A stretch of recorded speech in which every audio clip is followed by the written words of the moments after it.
नमो अरहन्ताणं नमो सिद्धाणं नमो आयर्याणं नमो उवज्जायाणं नमो लोये सव्वसाहोणम्।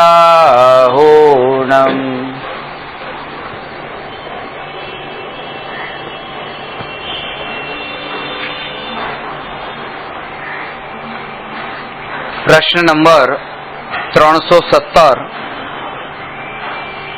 मात्र क्रियाथी सामायिक करवू जोईए के नहीं?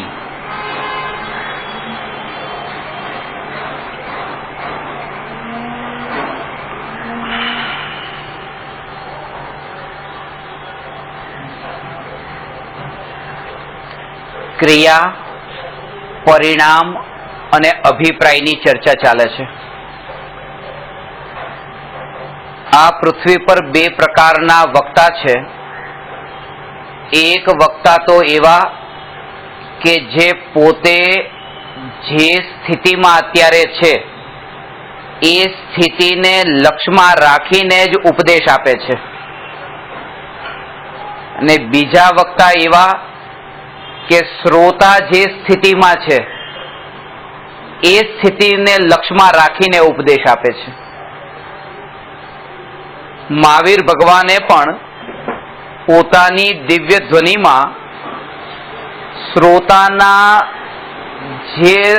શ્રોતાનું સ્વરૂપ છે, શ્રોતાની જે સ્થિતિ છે એ સ્થિતિને લક્ષ્યમાં રાખીને ઉપદેશ આપ્યો છે। જો કે ક્રિયા કરતા પરિણામ એ અંદરની વસ્તુ છે અને પરિણામ કરતા અભિપ્રાય એ તો એનાથી અંદરની વસ્તુ છે। તો જે અંતરની વસ્તુ છે એને પહેલા ક્રમે રાખવી જોઈતી હતી, ક્રિયાને પહેલા ક્રમે કેમ રાખી? જ્યારે શબ્દનો પ્રયોગ થાય ત્યારે એ રીતે કરીએ છીએ, ક્રિયા, પરિણામ અને અભિપ્રાય।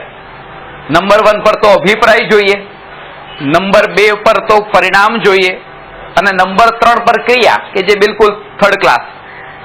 પણ અહીંયા પહેલા નંબર ઉપર ક્રિયાને રાખી છે, કારણ કે ભગવાને શ્રોતાની સ્થિતિને લક્ષ્યમાં રાખીને ઉપદેશ આપ્યો છે કે શ્રોતાને ક્રિયા દેખાય છે, ક્રિયા અનુભવાય છે અને તેથી ક્રિયાની મહિમા છે અને ક્રિયામાં કર્તૃત્વનો ભાવ છે। એનું કારણ છે ઇન્દ્રિય જ્ઞાન વડે જગતના પદાર્થોને જાણવાની ક્રિયા માનવાના કારણે એમ જ લાગે છે કે આ જે શરીરની ક્રિયા એ જ મારી ક્રિયા છે। આનો ભાવ એ છે કે આ જે આંખના જે પ્રદેશો, ત્યાં જે આત્માના પ્રદેશો બંને એક ક્ષેત્ર અવગાહ, બંને આકાશના એક જ પ્રદેશ પર। એટલા માટે જ્યારે આ સામી બેઠેલી વ્યક્તિનું જ્ઞાન થયું અને આ જે ચક્ષુ ઇન્દ્રિય, ત્યાં જે આત્માના પ્રદેશો છે, તો એ સમયે આંખથી જ્ઞાન થયું અને આંખથી જ્ઞાન થયું, અંતરમાં એની માન્યતા જે છે, માન્યતા એવી છે કે મેં જોયું, દેખ્યું।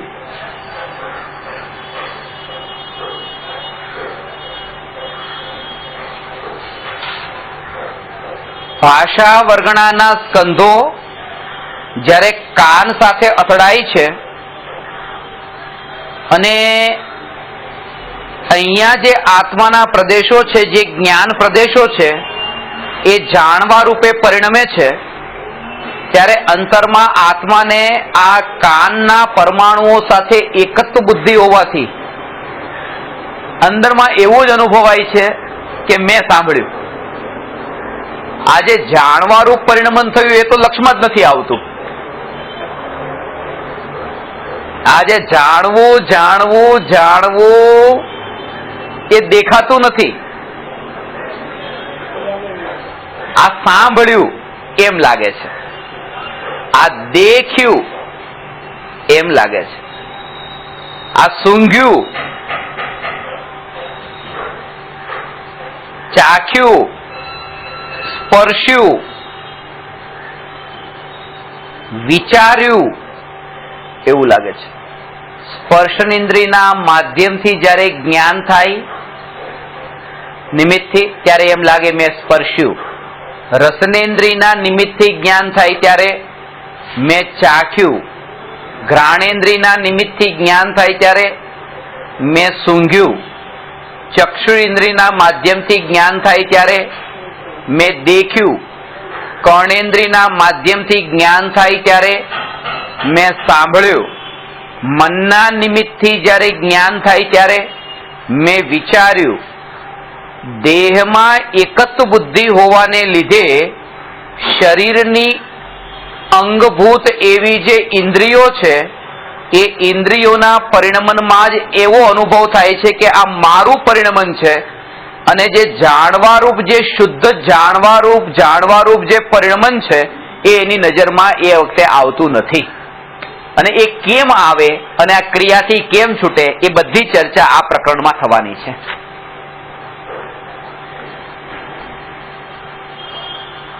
ક્રિયાથી સામાયિક કરવા માટે આપણે બેસીએ છીએ. કારણ કે એમ કહેવામાં આવે છે કે ખાલી ભાવોથી શું થશે? ભૂખ લાગે ત્યારે ભોજનનો ભાવ કર્યો કે જમવું છે, તો ભૂખ તો મટવાની નથી. એ રીતે સામાયિક કરવાનો ભાવ થાય તો સામાયિક થઈ જાય. આવું ક્યાં છે? કઈ ક્રિયા તો કરવી પડે ને. જેમ એ અનાજ, એક અન્નને હાથમાં લીધું, મોઢામાં મૂક્યું, ચાવ્યું, અંદર લઈ ગયા, એ ઉતાર્યું, એ પછી અંદર પાચન ક્રિયા થઈ, બધું થયું, ત્યારે એ પેટ ભરાણું, બરાબર શરીર ટક્યું. એમ તો કે જ્યારે આત્મા શબ્દ આપણે સાંભળીએ છીએ કે હું આત્મા છું, તો સામાયિક તો પછી ખાલી સાંભળવાથી ન થવું જોઈએ. સામાયિકના વિશે એ સામાયિક ક્રિયા રૂપે પરિણમવું જોઈએ. અને સામાયિક એ ક્રિયા રૂપે પરિણમ્યું ક્યારે કહેવાય?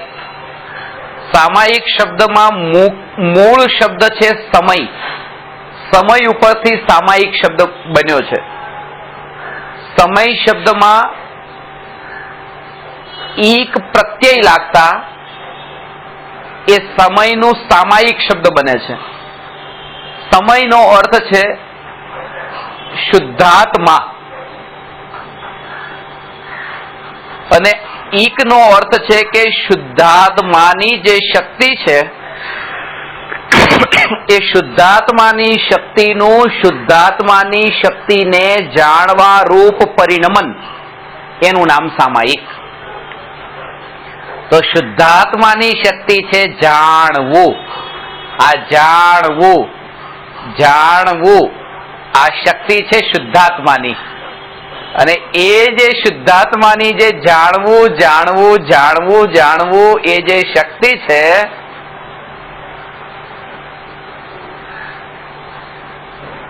એ શક્તિ જ્યારે પોતે જે ત્રિકાળી જે જ્ઞાન સ્વભાવ જ્ઞાયક ભાવ ને જાણવા રૂપે પરિણમે છે, એટલે એ સમયે વચ્ચે થોડો પણ અવકાશ નહીં. એ નિરંતર જાણવા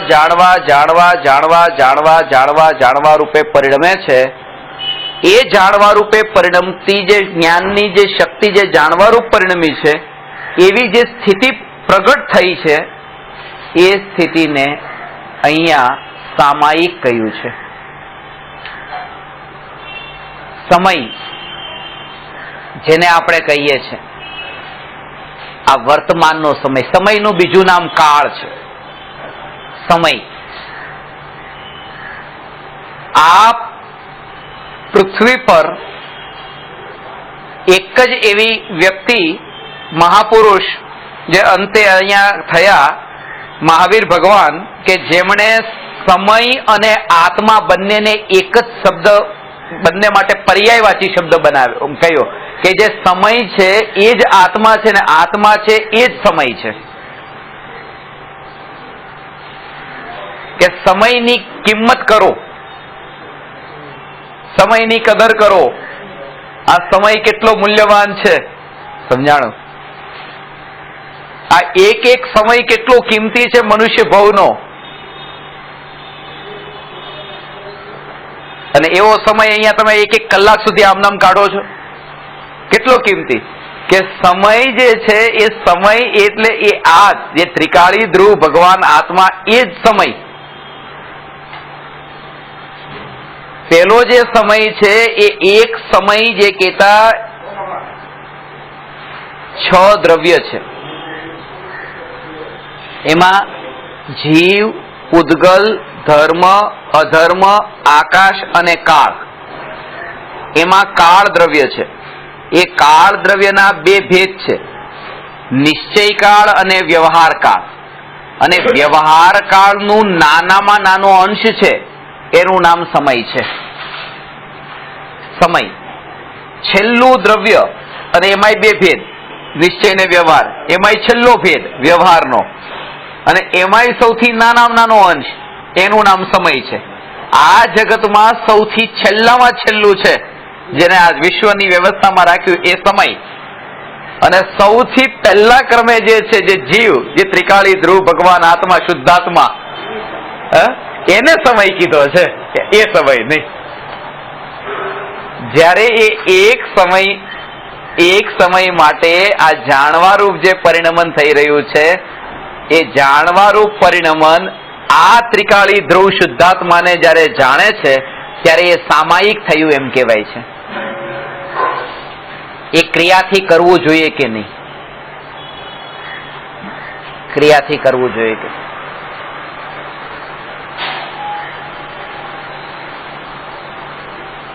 મનમાં સામાયિક નથી થતું, વચનથી મૌન થયા છે અને કાયાથી ઊભા થતા નથી. તો મનમાં શું થયું કે સામાયિક, મનમાં ભાવોમાં તો સામાયિક નથી, કારણ કે મનમાં તો વિકલ્પો ઉત્પન્ન થઈ જ રાખે છે. અને વચનમાં બોલવાનું નથી, પણ બોલવાના વિકલ્પ હજી પાછા છે મનમાં. અને કાયામાં ઊભા થવાનું નથી, પણ કાયા થકી ઈશારા થઈ રહ્યા છે જે કંઈ પણ. તો મનમાં કંઈક અલગ છે, વચનમાં કંઈક અલગ છે, ને કાયામાં કંઈક અલગ છે. 48 મિનિટ માટે માત્ર ક્રિયાથી સામાયિક કરવા માટે બેસવું, એનો અર્થ એ છે કે 48 મિનિટ માટે એ સંકલ્પ કરીને બેસવું કે હું માયાચાર જ કરવા બેઠો છું.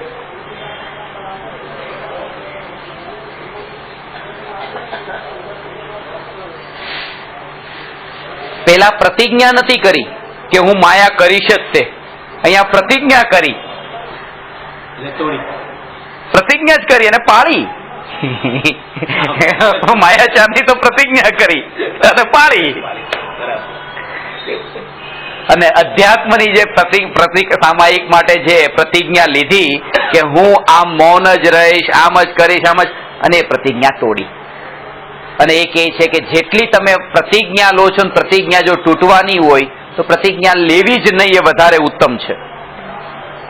કોઈને ક્ષમા માંગી પછી જો તમે ભૂલ કરવાના જો તો એ ક્ષમા પછી ક્ષમા નથી. એ ક્ષમા ખાલી કાયાથી માંગવી પછી એ યોગ્ય નથી.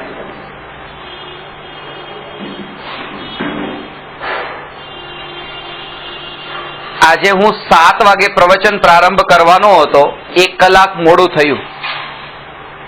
મારા તરફથી તમને આટલી રાહ જોવી પડી, એના બદલ હું બધાને ક્ષમા માંગુ છું. આવું મેં કોઈને ન કહ્યું અને નહીં કહું. એનું કારણ છે, કારણ કે ક્ષમા તો ત્યારે જ મંગાય જ્યારે તમે એને રિપીટ ન કરવાના હો. અને હું તો આવી રીતે અવારનવાર આવી રીતે આવવાનો છું. 7 નું કઈ 8 આવીશ, 8:30 આવીશ, કારણ કે મારા હાથમાં નથી. જે મને ખબર છે કે આ ભૂલ આવતા અઠવાડિયે પણ થવાની સંભાવના છે, તો હું એના માટે ક્ષમા નહીં માંગુ. કારણ કે ક્ષમા માંગવામાં, પ્રતિજ્ઞા લેવામાં, પ્રતિજ્ઞા કરવામાં, પ્રતિજ્ઞા તોડવી નહીં. આપણે મિથ્યામિદુક્કડમ બોલી લઈએ છીએ પણ પછી ભૂલ તો કરીએ જ છે ને. આ એના જેવું થયું. બીજાને ગમાડવા માટે ઘણું સારું બોલી દઈએ, આ વાત છે. પણ જે સમ્યક દ્રષ્ટિ જીવ છે, જેનું પ્રયોજન એક છે કે બીજાને ગમાડવું, એ મારા જીવનનું ધ્યેય નથી. પરમ ધ્યેયની પ્રાપ્તિ, પરમ પદની પ્રાપ્તિ, એ જેનું ધ્યેય છે એવા જીવમાં આવો માયાચાર નથી. મનમાં કંઈક અલગ હોય, વચનમાં કંઈક અલગ હોય અને કાયામાં કંઈક અલગ હોય. એટલા માટે સમ્યક દ્રષ્ટિ જીવને જ માયાચાર છૂટ્યો છે. સમ્યક દ્રષ્ટિ જીવને જ સામાયિક હોય છે, મિથ્યા દ્રષ્ટિને નહીં. તો શું કરવું? સામાયિક નહીં કરવું તો શું કરવું? આ કમસે કમ 1 કલાક માટે તો ક્રિયાથી, 48 મિનિટ માટે તો બેસતા હતા, પાપથી બચતા હતા. આ બધી પોતાની મતિ કલ્પના છે કે હું 48 મિનિટ માટે પાપથી બચ્યો છું. આ પોતાની મતિ કલ્પના છે. દુનિયાને એ દેખાડ્યું છે 48 મિનિટ માટે કે હું પાપથી બચ્યો છું, કારણ કે દુનિયા હજુ ચામડાની આંખથી દેખીને નિર્ણય કરે છે કે આ વ્યક્તિ બેઠી છે, પ્રતિજ્ઞા લઈને બેઠી છે, ત્યાં સ્થાપના કરીને બેઠી છે, કોઈ સાથે વાતચીત નથી, કોઈને બોલવાનું નથી, બહારમાં કોઈ આવે જાય તો પણ ત્યાંથી ઊભા થવાનું નથી. આ બધી જે ક્રિયાઓ છે એ ક્રિયાઓ ચામડાની આંખથી દેખાય છે. એટલે પ્રારંભમાં જ એ વાત બતાવી કે ચામડાની આંખ વડે જ્ઞાન થાય છે એવું માનનારો જે જીવ છે એ જીવ ક્રિયાને જ સામાયિક માને છે, કારણ કે એને ચામડાની આંખથી જ બધું દેખાય છે. સમ્યક દ્રષ્ટિ જીવ એમ માને છે કે ચામડાની આંખથી જ્ઞાન થતું નથી, જ્ઞાન ચક્ષુથી, અંતરનું જ્ઞાન ચક્ષુ એ અંતરમાં થઈ રહ્યું છે. અત્યારે પણ તમે ઇન્દ્રિય જ્ઞાની નથી, અત્યારે આ સ્થિતિમાં પણ અતિન્દ્રિય જ્ઞાની છો.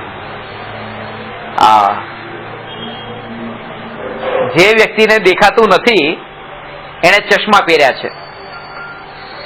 હવે ચશ્મા લગાવ્યા એટલે હવે દેખાય, વંચાય છે આંખ, હવે ચશ્માથી તે વંચાય છે. અને એક વ્યક્તિ એવી છે કે જે બાઇક ચલાવે છે અને એને એવા જ તે ચશ્મા પહેર્યા છે, પણ નંબરના ચશ્મા નથી દેખવામાં. એ તો માટીમાં રચકણ ધૂળ અંદર આંખમાં ન પડે એના માટેના છે. ચશ્મા તો બંને પહેરેલા છે. તો કેવળી ભગવાનને પણ આંખ છે. મહાવીર ભગવાન સમોસણમાં હતા, આંખ હતી. આપણે પણ આંખ છે, પણ આ જે આંખ છે એ આંખના નિમિત્તથી અત્યારે જ્ઞાન થાય છે ને.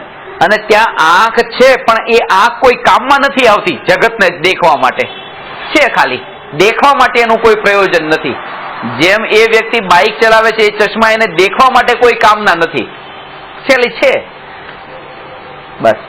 એવી રીતે અહીંયા જેમ આ કીધું કે આ જે દેખવા માટે ઉપયોગી બને છે આ આંખ, વસ્તુ સ્વરૂપ તો એવું છે કે જ્યારે ઊંડાણમાં જશો ત્યારે આ આંખ વડે જ્ઞાન થાય છે એવું પણ ત્યાં સુધી જ અનુભવાય છે જ્યાં સુધી પર પદાર્થને જાણવાની રુચિ એટલી તીવ્ર પડેલી હોય છે, ત્યાં સુધી જ એવું લાગે છે કે આંખથી જ્ઞાન થાય છે.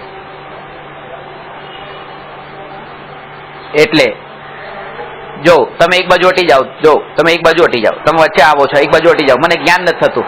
હવે પાછળનું જેને જાણવામાં રસ વધારે પડેલો છે એ આસક્તિ, આને જાણું આસક્તિ, એ આસક્તિનો ભાવ જેને પડેલો છે એને એમ લાગે છે કે આ મારી આંખની આડા આ આવ્યા છે એટલે પાછળનું દેખાતું નથી.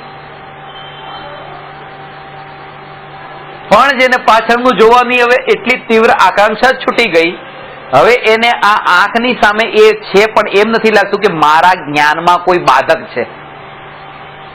જ્ઞાન તો જાણવારૂપ પરિણમે છે.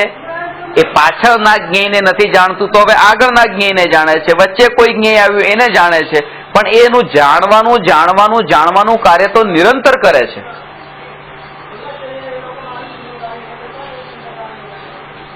અને આવી જે અંદરમાં જે શક્તિ છે નિરંતર જાણવાની શક્તિ, એ જાણવાની શક્તિ જ્યારે જાણનારાને જાણે છે ત્યારે સામાયિક થયું એમ કહેવાય છે, એના પેલા સામાયિક નથી. આ વાત અઘરી લાગે છે કારણ કે આમાં કરવાનું કઈ નથી. સંસારનો રસ જે આપણો પોષાતો હોય એવું અહીંયા કઈ નથી. અજ્ઞાનીઓને ધર્મ રૂચે છે એવો જેમાં સંસારનો રસ પોષાતો હોય, સંસારનો રસ પોષાતો હોય એટલે ભક્તિમાં વધારે રુચિ પડે છે. કારણ કે નાચવું ગાવું વરઘોડો નીકળતો હોય તો એમાં રુચિ આવે છે, કારણ કે એમાં રસ પોષાય છે સંસારનો. કે પાર્ટીમાં જે નાચગાન થતા હતા એવા નાચગાન અહીંયા પણ થાય છે. સ્ટેપ તો એવા જ લેવાના છે ને, હાથ ઉપર હાથ રાખીને રમવાનું ને આ તે બધું, એ તો એવા પ્રકારે તાળીઓ ને બધું એવું જ છે ને. એટલે એવો ધર્મ જીવને વધારે રૂચે છે. પોતાનો રાગ પણ પોષાઈ ગયો અને એને ધર્મ પણ મનાઈ ગયો કે આ તો પરમાત્માની ભક્તિ છે, આ તો ગુરુની ભક્તિ છે, આ તો એક ધર્મનું અંગ છે. એટલા માટે જેને રાગમાં એકત્વ બુદ્ધિ ને સુખ બુદ્ધિ છે એવા જીવને આ જ્ઞાનની અનંત શક્તિનો અનુભવ નથી થતો. પોતાની અનંત શક્તિને જાણ્યા પછી જ્ઞાનીને પ્રત્યેક આત્માની અનંત શક્તિનો અનુભવ થયો છે. આ પણ અનંત શક્તિશાળી, આ પણ પરમાત્મા. ઘણા જીવોને એ પ્રશ્ન થાય છે કે મહાવીર ભગવાનને હવે આ લોકાલોકમાં બધાને જાણતા હોય, અનંત જીવોને અને દુઃખ ભોગવતા હોય એવાને જાણતા હોય, તો થોડી પણ કરુણા નહીં આવતી હોય? બિલકુલ ક્ષમતા, બિલકુલ સામાયિક, કોન્સ્ટન્ટ, થોડો તો આમ ઉપર નીચે ભાવ આવી જવો જોઈએ કે કોઈ દુઃખી થઈ રહ્યો છે, કોઈ 7 દિવસનો ભૂખ્યો છે, કોઈ 14 દિવસનો ભૂખ્યો છે, તો કંઈક તો થવું જોઈએ ને. 4 રસ્તા પર સિગ્નલ પર કોઈ ભિખારી ભીખ માંગે છે. એમાં એક ભિખારી એવો છે કે જેને પગ નથી,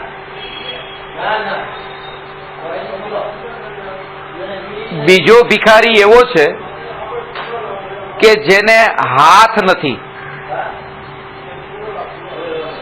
ત્રીજો ભિખારી એવો છે કે જેને આંખ નથી, ચોથો ભિખારી એવો છે કે જેને હાથ, પગ અને આંખ ત્રણમાંથી કઈ નથી. અને પાંચમો ભિખારી એવો છે કે જે બિલકુલ અપ ટુ ડેટ છે. આંખ પણ છે, હાથ પણ છે, પગ પણ છે, સૂટ બૂટ, સરસ મજાની ગાડી લઈને ત્યાં આવ્યો છે અને કટોરો લઈને ભીખ માંગે છે. સીધી વાત છે કે જે પાંચમો ભિખારી કયો એના ઉપર દયાનો ભાવ આવે કેવી રીતે? આવશે તો આ 4 ઉપર આવશે, પણ પાંચમા ઉપર તો કોઈ દયાનો ભાવ નહીં આવે. કારણ કે જાણીએ છે એની શક્તિને જાણી કે આટલો તાકાત વાળો, પછી હવે દયા શું કામ આવે એના ઉપર? આટલો શક્તિશાળી. તો 4 ભાવ જે છે, ઔપશમિક, ક્ષાયિક, ક્ષાયોપશમિક ને ઔદયિક, એના કારણે તો ચલો રાગ થાય, દયા આવે, પણ પંચમ પરિણામિક ભાવ ઉપર નજર કરતા રાગ રહેતો જ નથી, દયા રહેતી નથી. અનંત શક્તિનો અનુભવ થાય ત્યારે વૈભવશાળી સહજ રૂપે તમારા ઉપર દયા થાય શું કામ? અરે પોતે પરમાત્મા, પોતે અનંત શક્તિશાળી, દયા નામની વસ્તુ ત્યાં દેખાતી નથી, કારણ કે તમારી અનંત શક્તિ સિવાય બીજું કઈ દેખાતું નથી. ભગવાનને દયા કરુણા ના હોવાનું કારણ પરિપૂર્ણ દેખાય છે, પરિપૂર્ણતા દેખાય છે. તો પરિપૂર્ણતા છે તો દયા કેવી રીતે? કે ભાઈ ભગવાનને તો પરિપૂર્ણતા દેખાય છે, પણ પરિપૂર્ણતાની સાથે પછી અનિત્ય આવી દુઃખવાળી પર્યાયો નથી દેખાતી? કે તમે તો જવાબ આપી દીધો કે સવાલના જવાબમાં. આ મને હમણાં કોઈ પૂછ્યું કે તમે તો ભગવાનને પરિપૂર્ણ કહી દીધા, તો ભગવાનને પરિપૂર્ણ તો ભગવાનને દેખાયું, આખા જગતમાં બધા જીવ પરિપૂર્ણ છે, પણ એની જે અનિત્ય દુઃખની જે પર્યાયો છે એ ભગવાનને નથી દેખાતી પછી? એટલે મેં કીધું તમારા સવાલમાં જ જવાબ છે તમે શું કીધું? અનિત્ય પર્યાયો નથી જણાતી? તો ભગવાન જાણે છે અનિત્ય છે. અનિત્ય છે તો પછી તો રેવા જ નથી. એમાં શું કરવા? અનિત્ય ને અનિત્ય રૂપે જાણતા એમાં રસ નથી રહેતો. એટલા માટે કોઈ જીવ પર હવે કરુણા જેવું રહ્યું નથી, કારણ કે કોઈ જીવ નીચો દેખાતો નથી. પોતે પરમાત્મા, પરમાત્મા ને પરમાત્મા દેખાય છે.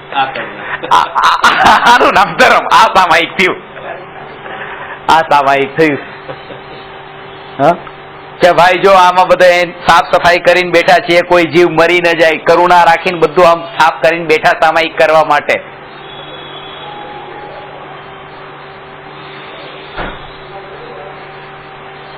મુનિઓને તો ચાલતા ફરતા સામાયિક, જ્ઞાનીઓને તો ચાલતા ફરતા સામાયિક છે. આ સામાયિક જે આપણે કઈ સમતા ભાવ રૂપ અનંતાનુબંધી કશાયના અભાવ પૂર્વક એ જે અંતરમાં વિતરાગ ભાવ પ્રગટ થયો અને પરિપૂર્ણતાને પરિપૂર્ણતા રૂપે પૂરેપૂરી જાણી, હવે એમ નથી લાગતું.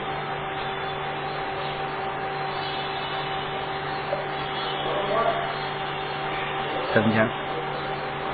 અને આ પરિપૂર્ણતા પોતાની ન બતાવી. આ જગતમાં એવા ગુરુ મળશે કે હું આટલો પરિપૂર્ણ છું, પણ અહીંયા તો ગુરુદેવ એ કહે છે કે તમે પોતે આ પરિપૂર્ણ છો. તમે તમારી મહાનતા બતાવે છે કે તમે પોતે પરમાત્મા. આવી પદવી, જો આટલી ઊંચી પદવી મળતી હોય જેના થકી, ત્યાં તો કેટલું અંદરમાં બહુમાન આવે. એક ક્ષણ માટે પણ હીનતાનો ભાવ ન રહે. એ પરિપૂર્ણતાના બળ પર, પરિપૂર્ણતાના બળ પર. અને એ પરિપૂર્ણતાનું બળ છે કે જેના કારણે હવે ભવિષ્યની પર્યાયોમાં પણ કોઈ રસ નથી કે ક્યારે આમ દશા પ્રગટે, ક્યારે આ દશા પ્રગટે, ક્યારે આ દશા પ્રગટે. સામાયિકનો રસ જેને હોય છે તેને સામાયિક હોતું જ નથી. આ સિદ્ધાંત છે. જે જીવને સામાયિકમાં રસ છે એ જીવને સામાયિક હોય જ નહીં. જેને સમયમાં રસ છે એને સામાયિક હોય છે, કારણ કે સામાયિક એક પર્યાય છે. અને જેને પર્યાયમાં રસ છે એને સામાયિકની પર્યાય ન પ્રગટે. જેને ત્રિકાળી ધ્રુવ ભગવાન આત્મામાં રસ છે એને પર્યાયમાં સામાયિક પ્રગટ થાય છે. સમજાણું? હવે દિવસમાં સામાયિક વારંવાર જે યાદ આવતું હતું ને, હવે એ ન આવે. હવે સમય યાદ આવે. સામાયિક કોઈ આકુળતા નહીં. હવે સામાયિક કરવું છે, હમણાં મારે સામાયિક કરવું છે, મારું સામાયિક છૂટી ગયું, મારું આમ. કારણ કે ત્રિકાળી પરિપૂર્ણતા તરફ નજર જતા ભાઈ કે હું પોતે પરિપૂર્ણ છું, હવે કોને પ્રગટ કરવા માંગુ છું? પરિપૂર્ણ છું. એ પરિપૂર્ણતાના સ્વીકારમાં પર્યાય પ્રગટ થઈ છે. કોઈ આકુળતા નહીં, કોઈ આકુળતા.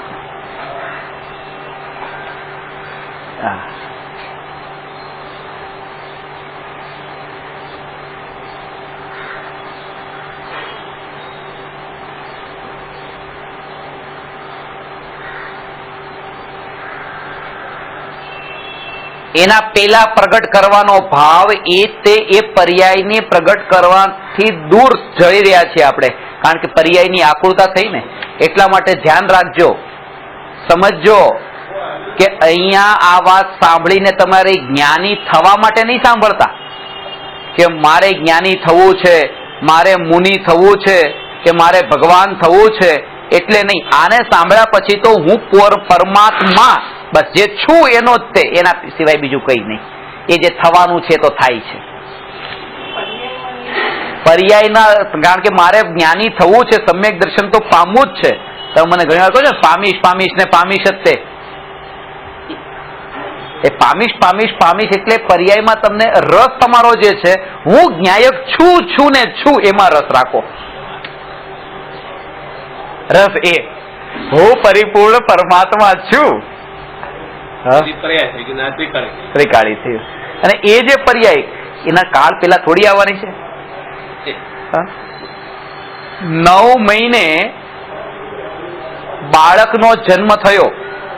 હવે માને એવી ઈચ્છા થઈ, ખબર તો પડી જાય 2 મહિને 3 મહિને ખબર પડી કે બાળક અંદર છે. હવે માં બનવાની ઈચ્છા તો છે અને એવો ભાવ કરે કે બસ હવે મને 5 મહિનામાં જ મારું બાળક આવી જાય અને 5 મહિનામાં એ બાળકને ત્યાંથી સર્જરી કરીને બહાર કાઢે તો શું થશે? બાળક મળશે? મરેલું આવશે? એના કાળે 9 મહિને જ આવશે તો જીવતું આવશે.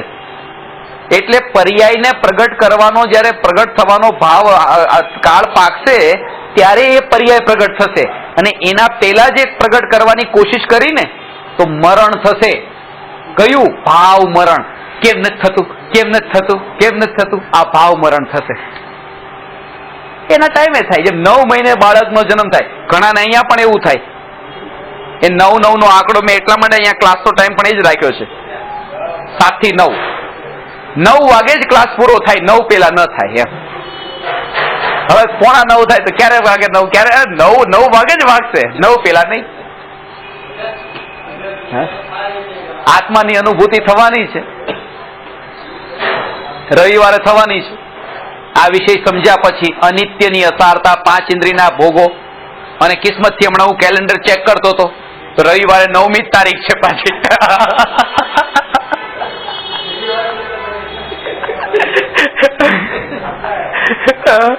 એટલે જયારે કાળ લબ્ધિ પાકવાની હોય ત્યારે થશે. તમે એની ચિંતા છોડી દો. હું ન્યાયક પરિપૂર્ણ ભગવાન આત્મા. સમજાડો? આ જે તમારું એક્સિડન્ટ થયું, વાગ્યું, લોહી લોવાણ થયા, હાડકા ભાંગ્યા, કઈ પણ ઠીક છે, મારા કર્મના ઉદય છે, આ તૂટ્યું છે, એમ નહીં. હું ત્રિકાળી ધ્રુવ ન્યાયક. કારણ કે તૂટ્યું છે પાછું, હજી ત્યાં નજર પાછી લઈને જવામાં હજી એનો રાગ બોલે છે, એનો રાગ બોલે છે.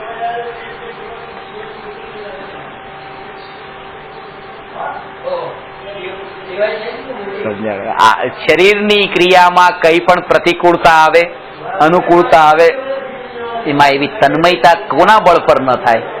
આ ન્યાયકનું ચિંતન એનું નિરંતર એ પ્રકારે ચાલતું હોય એના બળ પર ન થાય. એટલે સામાયિકનો અર્થ એ છે કે જે સમય શબ્દ પરથી સામાયિક શબ્દ બન્યો છે, અને સમયનો અર્થ શુદ્ધાત્મા છે. શુદ્ધાત્મામાં સ્થિરતા રૂપ જે પરિણમન, જાણવા રૂપ જે શુદ્ધાત્માને જાણવા રૂપ જે પરિણમન, એનું નામ સામાયિક છે. ક્રિયાથી કરવામાં અંદરમાં દમન થયું,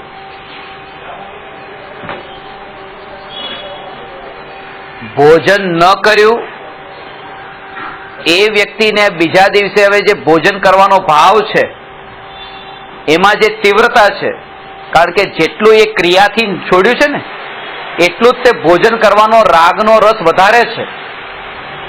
કારણ કે અંદરમાં પડેલું છે કે મેં આ કર્યું છે. આંબિલ કરતી વખતે આ 50 વસ્તુ બનાવવાની શું જરૂર છે? કારણ કે ભાવ સાથે આંબિલ કરવા બેઠો છે કે મેં આ બધું નથી ખાધું, એ અંદર પડેલું છે. આમાં તેલ નથી ખાવાનું, મીઠું નથી ખાવાનું, મરચું નથી ખાવાનું, જે વસ્તુ, અને એના વિચારોમાં છે. એટલા માટે એ જમતી વખતે એને આ બધી જે ઈચ્છાઓ ત્યાંની હતી કે મીઠું જોઈએ, મરચું જોઈએ, આ જોઈએ, આવું જોઈએ, આવું જોઈએ, એ નથી તો પછી મારે આ 50 જોઈએ. કારણ કે એ ન હોય તો પછી 50 જોઈએ, ને બધું હોય તો 2 માં ચાલી જશે. કહેવાનો અર્થ એ કે અંદરમાંથી દ્રષ્ટિમાં ત્રિકાળી ધ્રુવ ન્યાયક જ્યાં સુધી નજરમાં ન આવે ત્યાં સુધી ગમે એટલું એ ક્રિયા કરે પણ એ અનંત સંસારને વધારે છે. ક્ષણિક રાગના રસમાં તન્મય થઈ રહ્યો છે. આનંદ આવશે, આનંદ આવશે. કારણ કે ટોળાની સાથે કંઈક પોતે પણ કરીએ છીએ એવું લાગે છે. આ પોતાનો ભાવ નથી અંદરથી, આ ટોળું કરે છે એટલે કરવું છે. 1000 લોકો મસ્જિદ તોડી રહ્યા છે, એમાં તમે પણ છો, અને 999 ને કહેવામાં આવે કે ચલો બધા બેસી જાઓ હવે એક બાજુ, અને આને કહેવામાં આવે ચાલ તું તોડ.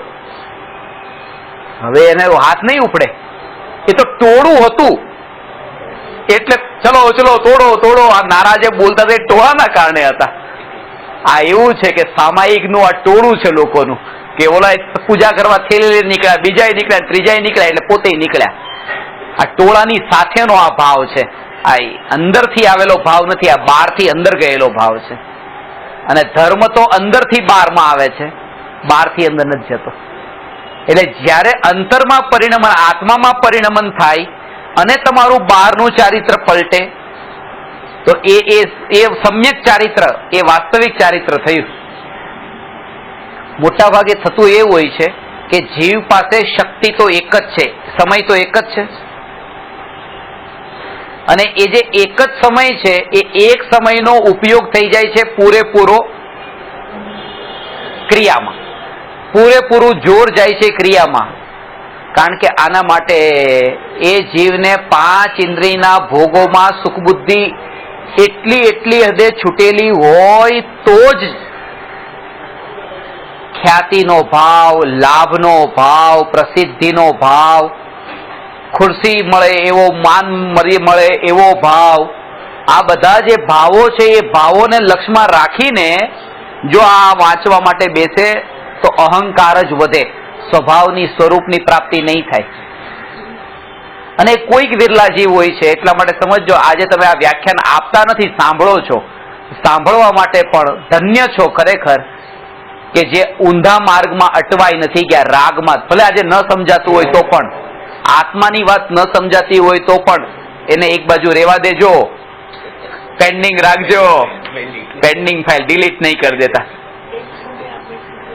હા, એ આ વાતને અંદરમાં આ વાત મળી છે ને, બહુ દુર્લભ છે. ક્રિયાકાળનો માર્ગ બહુ સુલભ છે, બહુ સુલભ છે.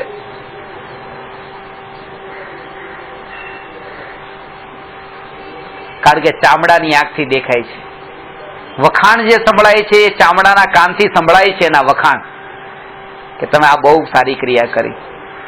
નહીં કરે તો સમાજનો ભય પણ છે કે સમાજમાં શું વાતો થાય કે તમે જૈન થઈને આવી રીતે દર્શન કરવા નથી આવતા, પૂજાઈ કરતા નથી, જૈન થઈને લીલોતરી ખાઓ છો પર્યુષણમાં, જૈન થઈને તમે આઠમ ચૌદસ પાળતા નથી. આ ભાવ અંદર પડ્યો છે. પણ અંદરમાં સ્વભાવની ઓળખ નથી, સ્વરૂપની ઓળખ નથી. સ્વભાવના અંદરમાં ચિંતનમાં એટલી સ્થિરતા અંદરની વધે કે એ જીવને બારમાં ઊભા થવાનો ભાવ ન આવે, અને શરીર ત્યાં રહી ગયું, શરીર ચાલતું જ નથી, એક જગ્યાએ સ્થિર થઈ ગયું છે. સ્વરૂપનું ચિંતનમાં એટલો અંદર ઉતર્યો કે આમ પલોઠી ખુલતી નથી.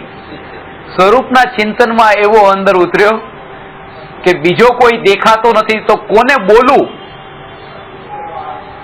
સ્વભાવમાં એવો અંદર ઉતર્યો કે કાન બંધ થઈ ગયા, ડોરબેલ વાગે છે પણ સંભળાતી નથી, એવો સ્વભાવમાં અંદર ઉતર્યો. આવો સ્વભાવમાં ઉતરેલો જીવ સામાયિકમાં ઉતર્યો છે, અને એ તમે ઉતરી શકો છો એટલા માટે આ ઉપદેશ તમને છે. એમ નહીં કે આ તો કોઈ જ્ઞાનીની વાત છે, આ તમારી વાત છે. ભગવાન, પ્રભુ, આ તમારી વાત છે, તમારી વાત છે, અને તમે એના માટે પાત્ર છો. શું પાત્રતા તમારી? તમારી પાત્રતા એને કેના કારણે કહું છું? તમારી પાત્રતા એ કે તમે રાગને ધર્મ માનવા વાળા ઉપદેશમાં ક્યાંય નથી ફસાણા, અને અહીંયા વાત સાંભળવા બેઠા ને, આટલી જ તમારી પાત્રતા. આ રુચિપૂર્વક બેઠા, ઉલ્લાસપૂર્વક તમને વાત સાંભળવી રૂચે છે કે આ મારી જ વાત છે, આ આત્માની જ વાત છે. અંદરમાં આ વાત અંદરમાંથી ઉતરીને મોત દેખાય છે, એવા ભાવને રાખીને આ વાતને સાંભળે તો રૂચે. આપણને મોત દેખાતું નથી. અત્યારે તમે મને દેખી રહ્યા છો, તમે મને દેખો છો કારણ કે તમારી નજીક બેઠો છું. હમણાં હું 5 કિલોમીટર, 10 કિલોમીટર, 20 કિલોમીટર દૂર જાઉં, ભાઈ તમને દેખાઈશ નહીં. પછી શું થશે? ભાઈ તમને યાદ કરશો. દેખવું નહીં, યાદ કરવું, એ બેમાં ફરક છે. યાદ ક્યારે આવે? દૂર હોય ત્યારે યાદ આવે, અને નજીક હોય ત્યારે દેખાય.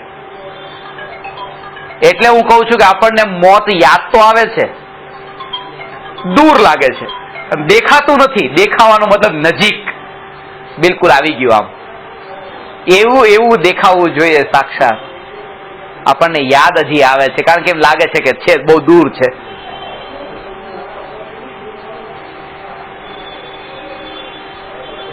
એટલે અનિત્યની અસારતા જાણે તો જ ત્રિકાળી ધ્રુવ શુદ્ધાત્માની મહિમા આવે. પરની અપેક્ષા છૂટે એ વાતને લક્ષમાં રાખીને કે અનંત અનંત વાર માન સન્માન પ્રતિષ્ઠા બધું મળ્યું, દેવોના ઇન્દ્રોના બધા બહારના જે ભોગો એમાં પણ એક ક્ષણ માટે પણ સુખ નથી, તો આ બહારના ભોગોમાં ક્યાંય પણ અટકવાનું ન થાય. ન્યાયકથી મહાન કોઈ નહીં.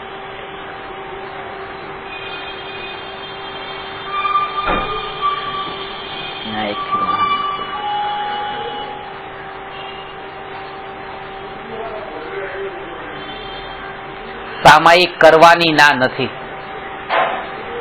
માત્ર ક્રિયા શબ્દ વાપર્યો છે. માત્ર ક્રિયાથી ક્રિયા કરતો જાય. આમાં ઘણા એવા પણ પ્રશ્ન હોય છે, ક્રિયા કરતો જાય, ક્રિયા કરતા કરતા ભાવ પલટાઈ જાય. ક્યારે આવું ન બને? ક્રિયા કરતો જાય, ક્રિયા કરતા કરતા ભાવ પલટાઈ જાય.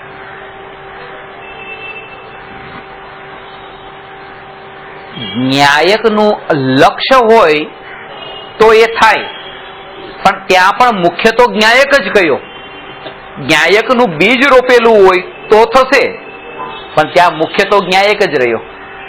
કારણ કે એ ક્રિયા કરતા કરતા પણ જે ભાવ આવે છે, એ ભાવ આવવાનું કારણ પણ એ છે કે અંદરમાં એ પડેલું છે બીજ ન્યાયકનું. ત્યારે તો અંદરમાંથી એ ભાવ વિકલ્પ ઉઠ્યો ન્યાયક સંબંધી.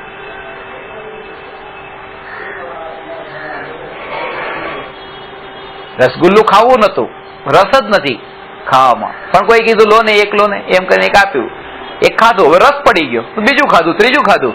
શરૂઆત તો ક્રિયાથી કરીને, કે પેલા તો ભાવ જ નતો ખાવાનો, અને એક ખાધું પછી એવું લાગ્યું ના હવે ખાવું છે, બીજું ત્રીજું 10 ખાઈ લીધા. પણ ભાઈ એ પહેલું ખાધા પછી બીજું ખાધું, ત્રીજું ખાધું, આ એકલી ક્રિયાથી નથી ખાઈ લીધા 10. એ રસગુલ્લા પ્રત્યે સુખ બુદ્ધિનું બીજ અંદર પડેલું હતું, એ અંદરમાંથી ઉગ્યું છે આ પહેલું ખાતા. એટલે ક્રિયા કરતા કરતા પણ જે અંદરથી ભાવ આવે છે, એ ભાવ કઈ ક્રિયામાંથી નથી આવતો, એ ભાવ અંદરમાંથી બહાર આવે છે. એટલે જો ન્યાયકની વાત આ સાંભળેલી હોય, અંદરમાં બીજ રોપેલું હોય, અને હવે તમે ક્રિયા કરતા હો તો ભાવ રૂપે પરિણમન થઈ શકે છે. પણ ન્યાયક પહેલા, અને એના કારણે તમને ખબર પણ પડે. શું ખબર પડે? કે જ્યારે ક્રિયા થતી હોય ત્યારે ક્રિયાના ઉપર જોર ન હોય ને, એટલા માટે આકુળતા ન થાય. કે કોઈનો હાથ તમને લાગી ગયો, કે કોઈના કપડું અડી ગયું, કે આવું થયું, તો જે અંદરમાં આકુળતા થતી હોય, અરે જો મારું સામાયિક તૂટી ગયું, સામાયિક તૂટી ગયું. ન્યાયકનું જો લક્ષ્ય હોય તો ક્રિયાથી કોઈ આવી રીતે ક્રિયા સંબંધી, ચારિત્ર સંબંધી જો કંઈક એવો દોષ લાગતો પણ હોય, તો એના તરફ લક્ષ્ય ન જાય. લક્ષ્ય ન્યાયકનું હોય, ક્રિયા થતી હોય સહજ.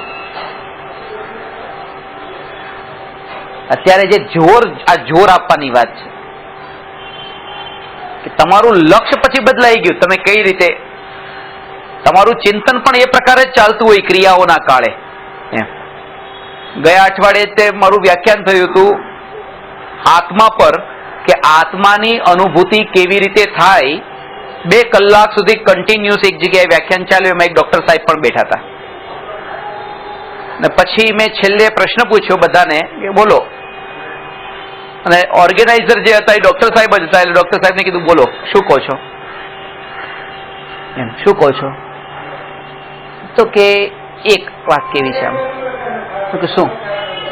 2 કલાક કે તમને એક મારે ખાસ એક વાત એ કેવી છે, તમે જે બેસો છો ને થોડાક આમ ટટ્ટાર બેસશો ને તો થોડુંક તમારે આમ સારું રહેશે. એમ કે એમ આમ તમારે લાંબા ગાળે પછી તકલીફ પડશે, કે થોડુંક આમ બેસો. આમ એક સ્પીચ થેરાપિસ્ટ પણ હતા, તમે થોડુંક ધીમે ધીમે બોલજો, કે આ બહુ ફાસ્ટ નહીં. 2 કલાક આત્માની વાત પછી એને એ જ લક્ષ્ય જે હતું, એનું દ્રષ્ટિ જ ત્યાં હતી. આ કેમ બેઠા છે, કેમ બોલે છે, પણ અંદરનો ભાવ નથી. કારણ કે પોતે જેમાં આખો દિવસ ડૂબેલા હોય, એને જેનું બીજ રોપેલું હોય, એને ક્રિયામાં પણ બહારમાં એ જ દેખાશે.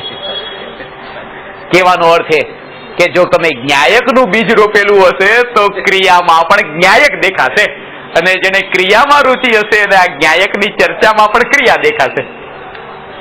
ન્યાયકનું બીજ રોપવાનું મુખ્ય જોર એના ઉપર આપવાનું છે. ન્યાયકનું બીજ રોપો.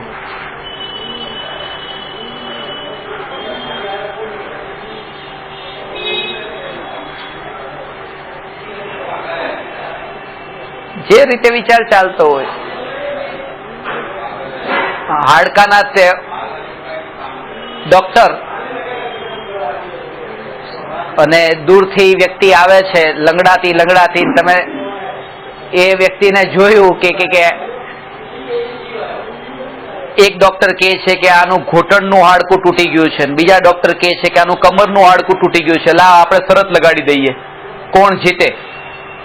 ને બંને એવી રીતે પોતાના ફિલ્ડમાં માસ્ટર, અને પેલી વ્યક્તિ નજીક આવતી હતી તો એ ખબર ન પડે, આ કે ઘૂંટણનું તૂટ્યું છે, બીજો કે કમરનું તૂટ્યું છે. નજીક આવીને પછી એને પૂછ્યું કે બોલ ભાઈ, ઘૂંટણનું તૂટ્યું છે કે કમરનું તૂટ્યું છે? કે મારા ચંપલની પટ્ટી તૂટી ગઈ છે. પણ આને તો એ હાડકા સિવાય બીજો વિચાર કેમ આવે? કારણ કે આખો દિવસ એ જ તો દેખતા હોય, કરતા હોય. આ બીજ શબ્દ બહુ મહત્વનો છે, એના ઉપર ખુલાસો કરવાનો છે રવિવારે. બીજ કોને કહેવાય છે? ઝાડ ઉપર બહુ ઓછું કહીશ, ફળ ઉપર ઓછું કહીશ, ફૂલ ઉપર ઓછું કહીશ, અંકુર ઉપર પણ ઓછું કહીશ. બીજ ઉપર લેવાનું છે. અને આમ પણ શ્રુત જ્ઞાન બીજનો જ ચંદ્રમા છે ને, મતી પછી શ્રુત છે ને બીજા નંબર ઉપરનું. કેવળ જ્ઞાન તો પૂનમ છે. એટલે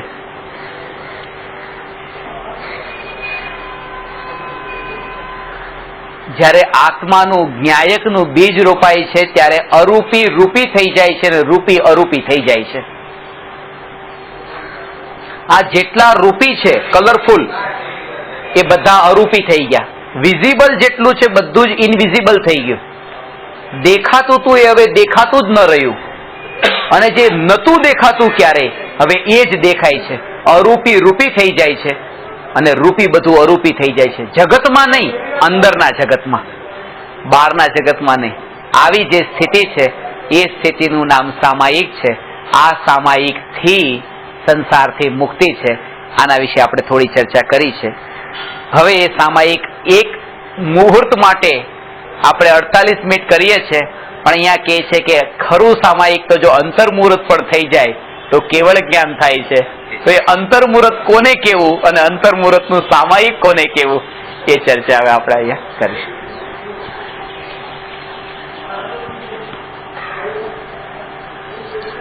નમો અરહંતાણમ નમો સિદ્ધાણમ નમો આયરિયાણમ નમો ઉવજ્જાયાણમ નમો લોયે સવસહું